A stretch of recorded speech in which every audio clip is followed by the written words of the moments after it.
Olá, Elton não tem muito tempo de vida. O câncer está em seu estado final, mas a dor da doença não se compara com a do luto eterno que carrega pela morte da filha. Sem expectativas e sem nada a perder, decide enfrentar os seus demônios, encarando um passado recente. Poderá ele morrer em paz? Se quiser saber, assista ao vídeo até o fim. Deixe o seu like, o seu comentário e, o mais importante, a sua inscrição no canal. Compartilhe esse vídeo com um amigo ou uma amiga que goste de histórias de terror e suspense. Caso contrário, poderá acontecer com você.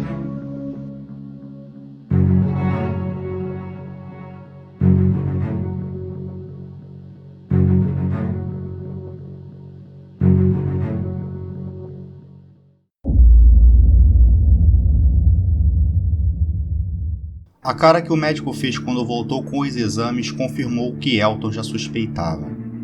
Câncer. Quanto tempo tenho, doutor? Foi a pergunta que interrompeu o discurso protocolar do jovem oncologista à sua frente. Desde que a filha morrera há 7 anos, Elton parou de se importar com a própria vida. Na verdade, encarava a morte como uma dádiva. Contudo, sentia um tremendo frio na barriga quando o Dr. Davi suspirou fundo para responder a sua pergunta. Bem, é complicado dizer, Sr. Elton. Essas coisas não são como um timer numa contagem regressiva, mas acredito que em 4 ou 5 meses outros órgãos serão afetados e... Elton assentiu. Ele sentia medo, o que era irônico vindo de um homem que ansiava pelo próprio fim há certo tempo, mas acreditava que iria se acostumar. Enquanto o médico falava de um tratamento que poderia estender um pouco a sua estimativa de vida, ele se lembrava das dores e do peso perdido, e se perguntava se teria mudado alguma coisa se tivesse procurado por ajuda logo no começo. Talvez sim, mas seria isso que iria querer? Talvez não. Ele voltou à sala do médico a tempo de interromper o oncologista. Não, nada de tratamento. As chances de eu convencê-lo do contrário? O médico insistiu. Elton meneou a cabeça. Apenas me prescreva remédios para amenizar a dor, doutor. Era um dia bonito que Elton classificava como perfeito. Céu claro e com uma temperatura amena. Ele costumava odiar o calor, assim como o tempo frio que o obrigava a ficar dentro de casa. Mas nos últimos anos, o clima deixou de afetar o seu humor. Elton estava se sentindo bem naquele momento. Ele poderia até jogar uma pelada com os velhos amigos que não via há mais de 10 anos, mas sabia que uma hora ou outra a dor e as náuseas iriam voltar. A última o faria botar para fora as parcas refeições que havia feito horas atrás. O sorriso que ironizava a própria situação desapareceu. A morte novamente o assombrava. Como qualquer pessoa em tempos de paz, Elton desejava morrer dormindo. Queria que seu corpo fosse descoberto como uma expressão de serenidade banhado pelo sol. Mas ele sabia que não seria assim. Seus momentos derradeiros seriam marcados pela agonia da dor. Era um pensamento sombrio e desanimador que o assustava. Por mais que já soubesse da doença, a confirmação lhe dava uma perspectiva muito mais realista do problema. O medo novamente o acariciava. Tem tempo para a palavra de Deus, Senhor? Um jovem estendeu um santinho para ele. Infelizmente, tempo é o que eu não tenho, rapaz. Nem mesmo para Deus? O jovem insistiu. O que você faria se tivesse apenas 4 ou 5 meses de vida? Elton respondeu a pergunta com outra. O jovem pastor ficou sem reação por alguns segundos. O homem, que tinha um aspecto infeliz, o olhou dentro dos olhos e expôs uma situação que só acontecia nos filmes. Contudo, não deixou a pergunta sem resposta. Eu faria o que seria certo, Senhor. Para Deus, nada é tarde demais. Elton assentiu e seguiu caminhando, deixando o jovem vestido com um terno barato para trás. Durante a caminhada, sentiu-se um pouco tonto e se sentou no banco de uma praça. Ele se lembrava de uma antiga vida que parecia ser de uma outra encarnação. A vida que tinha uma família e saúde.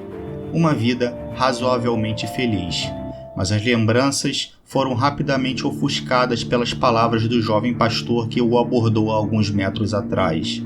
Eu faria o que seria certo. Nada é tarde demais. Elton refletiu um pouco. Assim que a tontura passou, se levantou e voltou a caminhar.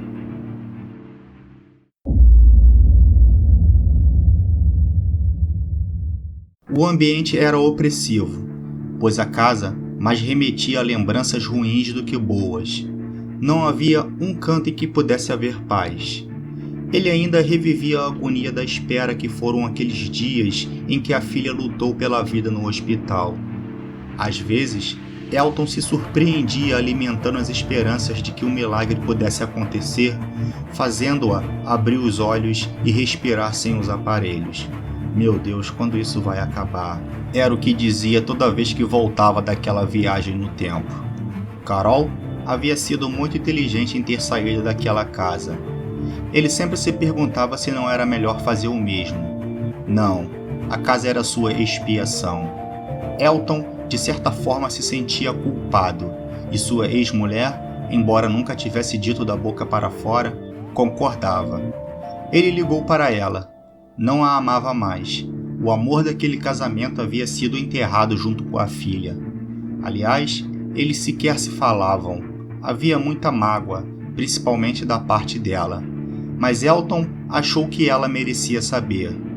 A ligação não foi atendida no primeiro momento, mas ele insistiu até ela atender. "O que você quer, Elton?" Foram as primeiras palavras que ele ouviu da boca dela há quase 2 anos. "Olá, Carol. Quanto tempo?" Elton provocou. "Pois é, Elton. Escute, estou ocupado agora aqui no salão e não posso falar. Depois eu estou com câncer, Carol." Ele a interrompeu. A ex-mulher ficou paralisada do outro lado da linha. O choque da notícia interrompeu todos os seus pensamentos. Meu Deus, Elton a escutou murmurar e pensou: ainda resta humanidade em você, Carol. Quando vai começar o tratamento? Ela quis saber. Não vai haver tratamento. O câncer já está no estágio final e o médico... Elton hesitou. Novamente o medo da morte o assolava. E o médico só me deu 4 ou 5 meses de vida. Carol tentou dizer alguma coisa, mas as palavras entalaram em sua garganta. Elton imaginou que ela estivesse lutando contra as lágrimas, bem típico dela, mas se enganou. Você sabe que isso não é justo, não é mesmo, Elton? O que não é justo? Você, depois de tanto tempo, me ligar só para me dar essa notícia.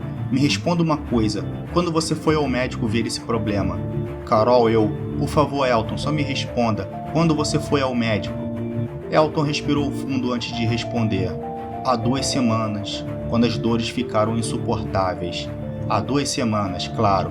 Conhecendo você, tenho certeza que está carregando esse problema há bastante tempo. Há 1 ano e meio, mais ou menos. Elton pensou. O velho Elton covarde como sempre. Carol prosseguia. Saiba de uma coisa, Elton. Eu também sofri muito com a perda dela. Não há um dia em que não deixo de pensar na minha filha. Mas eu tento lidar com isso da melhor maneira possível. Eu segui a minha vida. Agora, olhe para você, tentando se martirizar. Se acha que ficarei sofrendo pela sua situação, está enganado, Elton. Tampouco vou me sentir culpada. Você que escolheu essa situação. Tente se virar com ela sem me colocar nessa bagunça. Elton ficou com muita raiva. Odiava quando Carol falava o que passava pela cabeça dela e não lhe dava a oportunidade de replicar. Ele ligou de novo a fim de dizer umas verdades, mas não foi atendido. Piranha, filha da puta. Não demorou para que as palavras da ex-mulher passassem a atormentá-lo. Teria ele mesmo se devotado àquela vida a ponto de ficar doente? Elton odiava concordar com Carol e odiava ainda mais ter que dar razão a ela. Ele se sentou na antiga, mas confortável poltrona onde gostava de ler os jornais e os livros de Stephen King e mergulhou nas velhas lembranças. Elton, à época, achava que Carol estava sendo muito preconceituosa. Na verdade, achava que ela estava sendo racista e esteve a um triz de dizer isso para ela. Um jogador de futebol, Elton, você sabe muito bem como essa gente é. Ela dizia. Eu sei?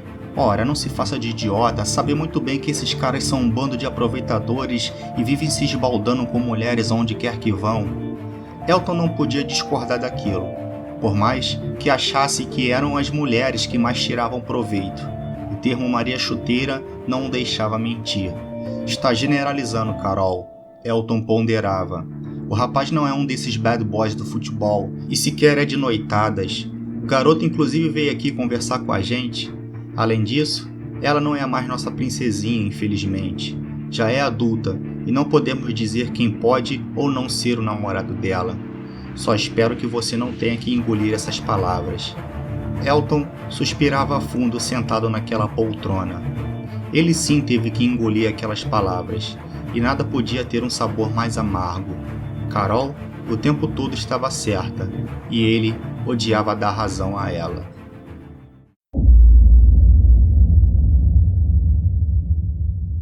Ele acordou no meio da madrugada vomitando o copo de leite que havia tomado antes de dormir.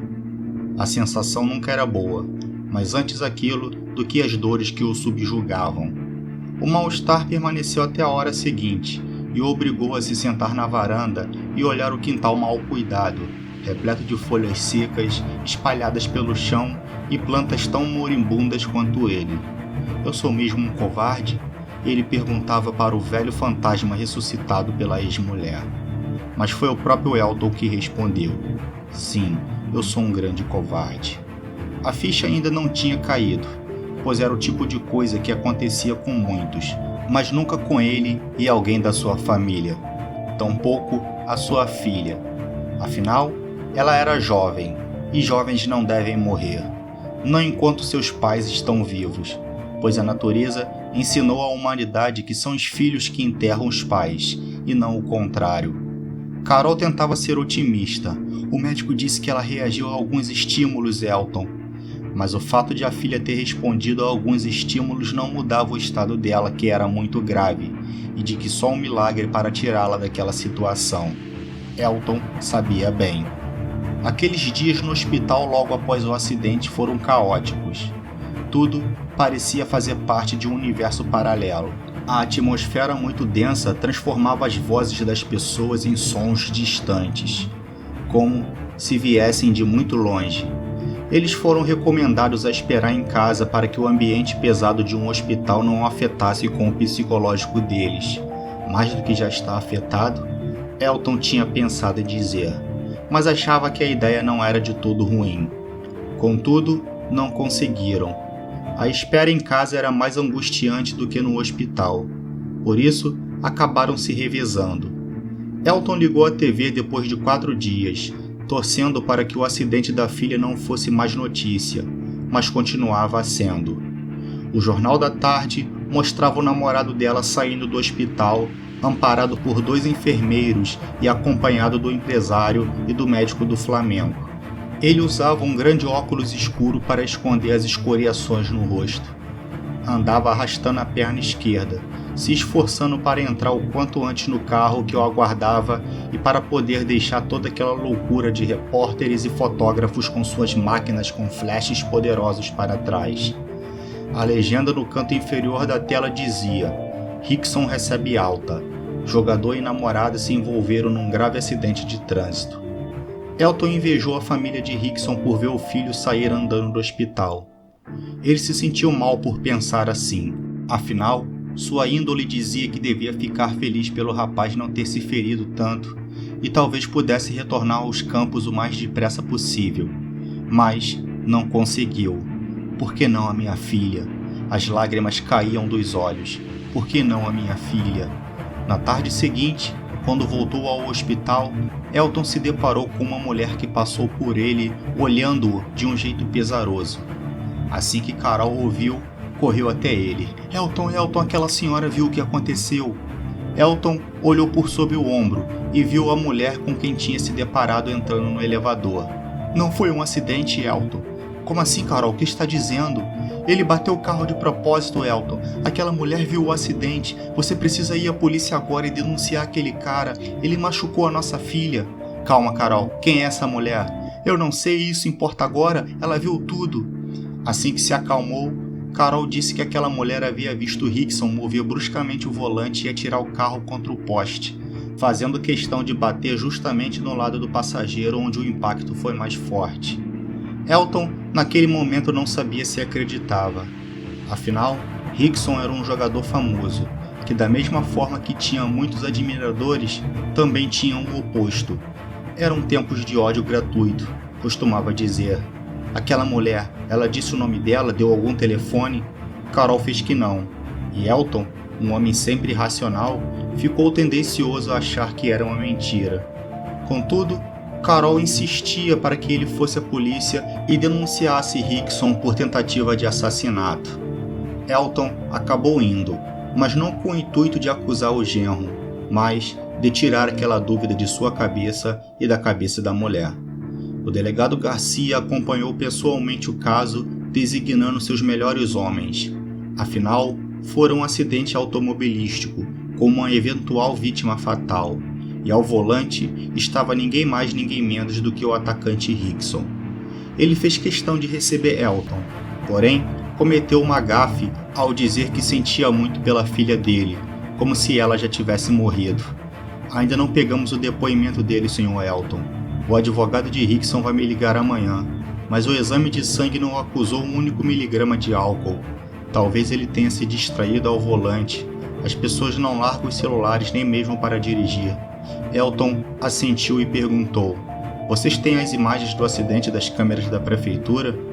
Garcia levantou uma das sobrancelhas e perguntou: "Há algo que queira me contar, Sr. Elton?" "Não, bem, na verdade ontem uma mulher apareceu no hospital e disse que testemunhou o acidente. Ela acusou Rickson de ter jogado o carro contra o poste de propósito." Elton não conseguiu prosseguir. Chorar na frente de um desconhecido definitivamente não era uma coisa que estava em seus planos, mas doía demais. "Calma, Sr. Elton. Eu entendo que em momentos assim a gente quer que alguém seja o culpado, mas..." Elton meneava a cabeça discordando enquanto secava as lágrimas com a manga da camisa. "Não, eu não quero culpar ninguém. Quero apenas não ter que conviver com essa dúvida, entende?" O delegado assentiu e pediu para que ele o acompanhasse. Garcia ligou o computador da mesa de um de seus investigadores e mostrou as imagens do carro importado de Rickson correndo em alta velocidade pela Avenida das Américas. Numa tomada em câmera lenta, pôde ver com relativa nitidez o jogador e a filha. Ele não estava ao celular. Elton observou e teve a impressão de que os dois estavam discutindo. "Infelizmente não temos imagens do momento da batida", Garcia disse. "Como assim não tem?" Elton perguntou. "Segundo os responsáveis da prefeitura, aquela câmera apresentou um defeito naquele dia e não tem imagens daquele trecho da Avenida das Américas. Não há como confirmar se havia mesmo uma testemunha na hora do acidente." Elton não conseguiu esconder a frustração. Se ele foi até a delegacia com a intenção de tirar aquela dúvida, falhou, pois o que mais havia em sua cabeça eram dúvidas depois que saiu de lá. As perguntas tornavam aquela situação ainda mais torturante. Não é muito estranho? Logo a câmera do momento da batida? Mas Elton era um homem sensato. Não acreditava em teorias da conspiração e sempre tentava pensar de um modo racional, até mesmo em momentos como aquele. Não, Rickson é só um jogador de futebol, não um agente secreto como nos livros de Tom Clancy. Talvez tenha sido mesmo uma infeliz coincidência. Carol não era como ele. Ela sim queria que alguém fosse o culpado pelo estado da filha. "Você não vê, Elton? Eles deram um jeito de apagar a filmagem. Aquele filho da puta tentou matar a nossa filha. Está sendo paranoica, Carol. Rickson é só um jogador de futebol. Como ele conseguiria que alguém apagasse as imagens? Aliás, o garoto estava no hospital até bem pouco tempo. Aquele garoto fez aquilo." Ela latiu com raiva. Eles discutiram por uns 10 minutos ao telefone. Carol perguntou como ele ousava em tentar defender Rickson e encerrou a ligação antes que Elton pudesse dizer que não estava defendendo. Mas não estava mesmo?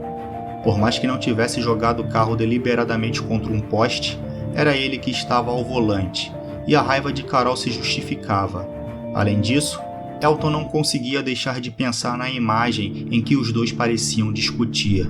O que será que aconteceu? Ele se perguntava e clamava: "Por favor, Deus, faça com que minha filha saia dessa. Eu não vou suportar tamanho sofrimento." Elton dormia no sofá quando o telefone o acordou. Seu coração parou de bater, pois foi impossível não pensar que era alguém do hospital ligando para dar a má notícia. Ele, a princípio, não quis atender, como se o ato pudesse modificar o fato, mas tirou o telefone da base no último toque. Era Rickson do outro lado da linha. Elton Num primeiro momento não soube o que pensar do genro. Havia raiva, mas também havia empatia. Uma palavra que ele gostava muito de usar. Oi, Sr. Elton, eu não sabia o número da casa de vocês, por isso demorei a entrar em contato. Tudo bem, Rickson, ele disse. Mas estava tudo bem? Claro que não, nada estava bem. Como ela está, Sr. Elton? Muito mal, está em coma. Meu Deus, exclamou numa voz embargada pelo choro. Elton teve a impressão de fingimento, mas talvez era sua mente o induzindo a levantar falsas acusações. O que aconteceu, Rickson? Eu perdi o controle do carro, acho que o pneu furou, foi tudo tão rápido, eu sinto muito, Sr. Elton. Elton prometeu a si mesmo investigar o furo do pneu. Há alguma coisa que eu possa fazer? Alguma ajuda com as despesas do hospital? O jogador perguntou. Não, o plano de saúde tem total cobertura. Só reze para que ela saia dessa. É claro, mas não deixe de me avisar se precisar de alguma coisa. Elton acabou aceitando a ajuda para as despesas do funeral. Sua empresa passava por um momento complicado e os custos funerários iam obrigá-lo a não pagar uma parcela de um empréstimo e tornaria a situação ainda mais difícil. Sim, Elton pensara nisso no pior momento de sua vida. Afinal, era um homem sensato. Carol nunca o perdoou por ter aceitado aquela ajuda. A vida da nossa filha teve um preço, Elton. Que Deus um dia te perdoe por isso, pois eu nunca te perdoarei. Ela disse finalmente com as malas ladeando as suas pernas. O que você queria, Carol? Que ele não assumisse nada pela morte dela? Você acha mesmo que pagar o enterro dela o isentou do que fez? Eu não disse isso, não se faça de burra. Aquele homem assassinou a nossa filha, Elton. Eu vou te responder o que eu queria. Eu queria que você não fosse esse covarde. Na varanda de sua casa, olhando agora para o céu com poucas estrelas, Elton se lembrava das palavras do jovem pastor que o interpelara na rua horas mais cedo. Ele as repetiu. Não é tarde demais para o que é certo.